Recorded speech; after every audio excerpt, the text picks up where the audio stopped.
Richard Southern is back with us to dive into some of the more interesting stories of the day, starting off with two neighboring cities in the GTA.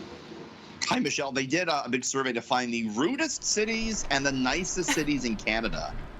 Okay. And you know who came out on top? You know who was the rudest, they said, was Vaughan. Really? Did not see that coming. No, me neither. The survey noted, though, that Vaughan has become a hub for commuters. And I guess all the traffic that they're sitting in all the time has maybe turned people a bit rude in Vaughan. I can see how that happens. Even I become a little bit rude in traffic sometimes, I will Not admit. you. You're always nice. It's true. I don't believe it. I don't mumble believe it. some things under my breath.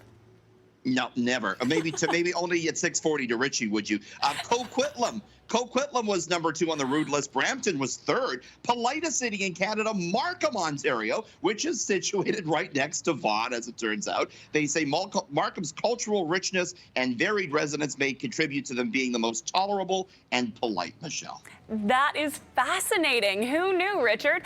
And hey, it looks like a real interesting type of champion was just crowned. In the United States, they do this every year. They hand out the mullet championship, and this kid won. Look at that mullet. That's a beautiful mullet. Sure is. This is Rory, who was named the child mullet champion for 2023. Of course, the mullet hairstyle is, cut shorter at the front, top and sides, long at the back. He won $5,000, Rory, and they asked him, I love this, they asked him, what are you going to do with your money? And he says he's going to go to wing night at his favorite restaurant. Richard, have you ever had a mullet? No, I wouldn't go for that. That's not my thing. Are you sure about that? Because I'd like you to direct your attention to the screen here.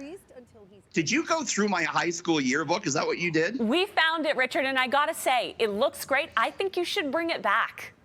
Okay, maybe I'll bring it back. It'll be mullet time next week at 6:40 report. I'm sure our bosses would really love that look on air as well. And the sleeveless shirt too. I'll start rocking that. Yeah, all of it. I love it. And Richard, out with the old LOL and in with the new. What are we talking about here? You're hip with this. I know you probably know this, but I want to make sure everyone else is hip when they're texting, especially texting young people. The Gen Z crowd now, they're not using LOL, which stands for laughing out loud. That is so yesterday. Instead, they're using an acronym called IJBOL. It's IJBOL, which stands, Michelle, for I just burst out laughing. That's the new in thing, apparently.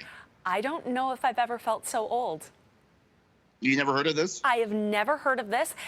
And honestly, I don't like it. I don't like it at all. I like LOL, and I also like rolling on the floor laughing. I think that's rawful. Something like that. Of course, we could just pick up the phone and talk to people, but we don't want to do that anymore. No, that's too much for us, Richard. That's too much. That's too stressful anymore to do that. Well, it's always great talking to you. I hope you have a great weekend, and thanks for joining us, Richard. You're the best, Michelle. Have a good weekend, everybody.